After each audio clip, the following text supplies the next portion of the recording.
Hello guys, Diamonds456 here, and today I'm doing something really special. So, as a lot of you know, over on my Deviant Art, I have a Bendy and the Ink Machine comic called Demons Inside that it's gaining quite a following, and honestly, I'm really surprised and flattered. Thank you all. And I decided I needed to do something special for it. It's not like this is a random occasion or anything. It's almost Demons Inside's birthday. So, I decided to do something really special in honor of this huge part of my life. Not only for Bendy and the Ink Machine, but also this comic that has given me a huge confidence boost in what I do and just helping me find who I am as an artist. So, again, thank you guys so much for reading my comic and commenting on all of my art. It's been amazing. So, in honor of this special day, I am going to be reading the original fanfiction. Now, it's a 3-parter, so I'm going to split this video into 3 parts. One for part 1, Demons Inside, one for part 2, Possession, and one for part 3, Freedom. The plot line of the Demons Inside comic has actually changed a lot since I originally began it.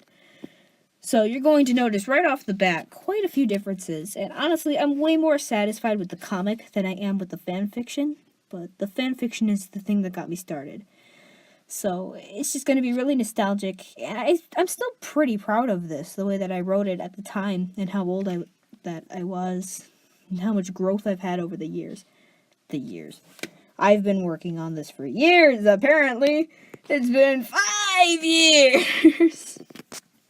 This is unscripted. Over the year that I've been working on this. So, without further ado, sit back and enjoy. This fanfiction is inspired and based on a picture by a Deviant Art member named Shiny Smeargle. Please check her out. She is amazing. Now sit back, relax, and enjoy. Demons Inside, a Bendy and the Ink Machine fanfiction. It was late at night. The lights in the studio had all been turned off. Joey had gone home, and Boris and Alice were sleeping soundly in the little room downstairs Joey had made for them. A single light flickered, quiet and dim, the light reflecting off a small ink creature sitting all alone. He gazed at the floor, unable to sleep, his thoughts drifting away into nothingness as he ran out of things to think about. He looked up, gazing at the flickering light for a moment, then returned to studying the floorboards. Bendy's thoughts had been nothing but Joey for the past few days, being as he had begun to act odd. The others hadn't seemed to notice, but to Bendy, it was obvious. The man had been smiling at them in odd, creepy ways when he thought they weren't looking, had been rearranging the studio a bit, and bringing tools into the place, as if he were preparing for something. He had told them he was about to do something amazing, but it seemed a bit more shady to Bendy. Joey was up to something, and Bendy didn't like it. Finally, his eyes began to close. He tried to resist, but only for a moment. He was dead tired, and he knew it. He opened his eyes once again in a strange place, black everywhere, dripping down around him like ink would. He spun around, looking for something familiar in this empty place, but there was no one. There were no houses, roads, no walls, not even a sky, just continuous black. But, just to be sure, he let out a "hello?" to see if anyone would respond, and someone did. "Hello, Bendy," the voice echoed across the plains. It sounded oddly like his, but deeper and creepier. Bendy turned around, searching for the source of the voice, but there was still only him. His heart began to beat faster. Where are you?" His voice bounced through the empty void, cutting through the silence like a knife. The voice was silent for only a second before chuckling lightly. "Why, Bendy, you should know. Don't you recognize my voice?" Bendy gulped. "No." The voice chuckled again. "Come on, we both know that isn't true. Now is it?" He shuddered, taking shallow breaths, heart pounding. The voice sounded like his, but it couldn't be his, right? Taking a deep breath, he stood up a little taller, trying to look brave. Show yourself! He yelled. The vastness grew still, quiet, his voice getting farther and farther away, until finally it could not be heard any more. A moment passed, and Bendy began to think that the voice had gone away. But splotching sounds behind him said otherwise. He turned around, facing the strange voice, and gasped in shock. He was looking at what appeared to be himself, but taller, ink dripping off every limb. His feet half melted away into the pool of ink around him. On his forehead, a large, glowing red pentagram shone brightly. His eyes were completely covered by large drips of ink, and his teeth were fangs. Large, sharp fangs. Bendy continued staring at the figure, unable to look away. He began mumbling, "It's all just a dream, it's all just a dream," repeatedly under his breath, tail swishing lightly in anxiety. The creature smiled, fangs seeming to glow in the blackness. He seemed to tower over him, and he must have been getting closer, because a little droplet of ink slipped off of him and onto Bendy's shoulder. "Oh, what's wrong?" the creature asked. "Don't you like your demon form? Your literal demon form?" When Bendy didn't reply, the creature tilted his head slightly, as if confused. Then he moved closer, reaching out an arm, trying to touch something. At last, Bendy broke out of his trance and shifted away from the demon. Ink began to fall down his face like sweat, but he didn't bother to wipe it away. The demon's hand retracted, but the smile on his face showed that he wasn't done. "Oh, I get it," he began.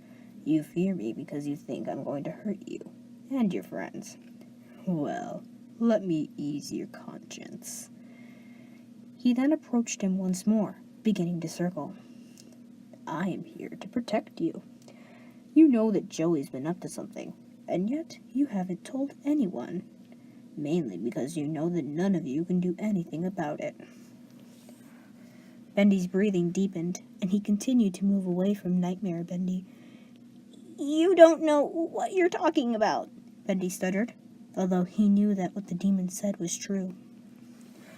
"Oh, I think I do." The ink demon slipped behind Bendy, leaning out from behind his left shoulder. "You can be so much more, Bendy," he said, raising his arms as if to grab a hold of him. "You can stop this before it even happens. You can save everyone. Just let me show you." The last few words were dragged out, as if he really didn't mean them. Bendy ducked away from him, just as the demon tried to grab his arm. Backing away much faster now, he pointed behind him. "I need to go. Morning, you know? Things to do, songs to practice, mischief to perform." The demon smiled at him. "Oh, but of course. Mornings are very important. You go ahead and wake up now, but when Joey attacks, don't say I didn't warn you."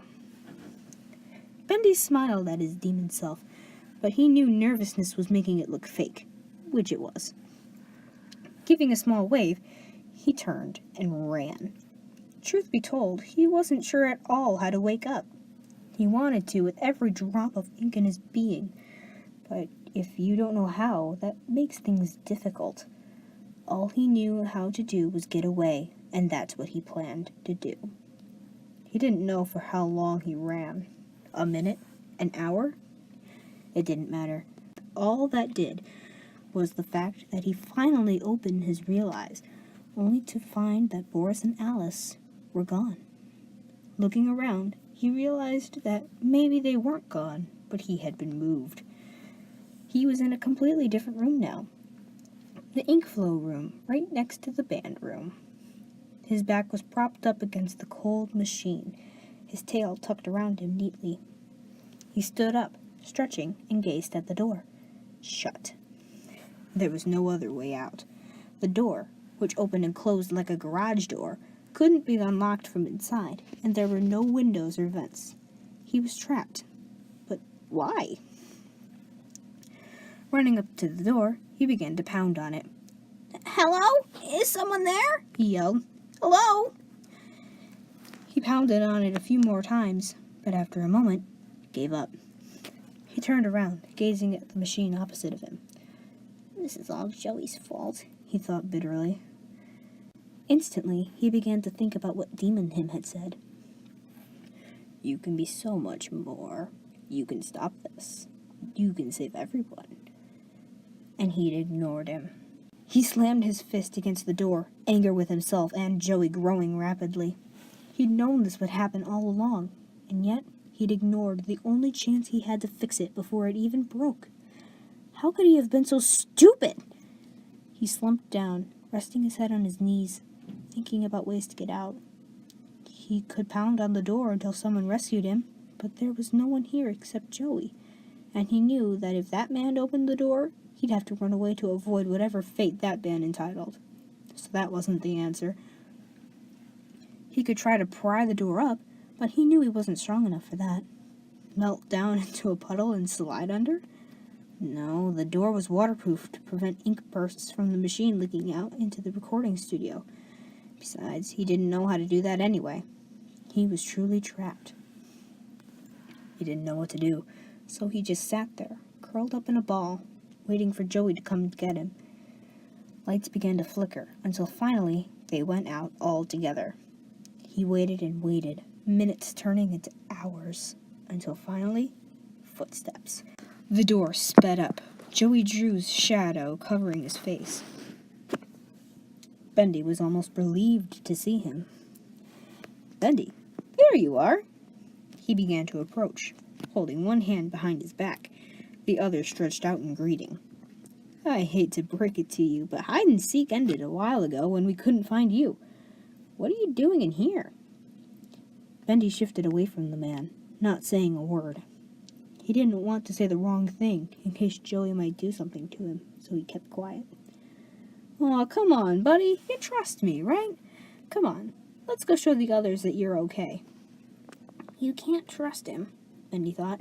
"You know what he's gonna do to you. Run, run, run, run."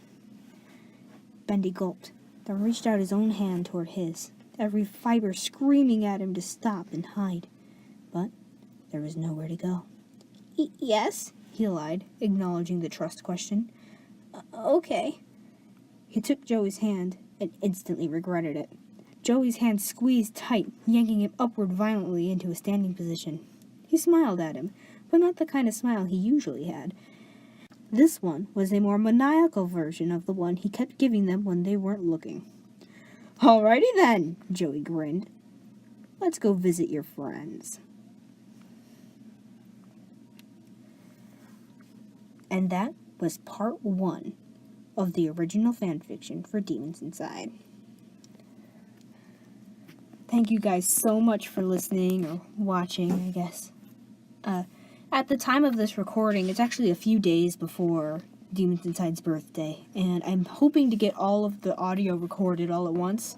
Then I'll put the videos together, and hopefully the last part will be updated, or uploaded on Demons Inside's birthday. So, I'll probably start, this one will probably be up 2 days before, if I remember. I don't know, don't hold me up to that, I probably won't remember. So, who knows? But, I'll see you all in part 2. Diamonds456, out.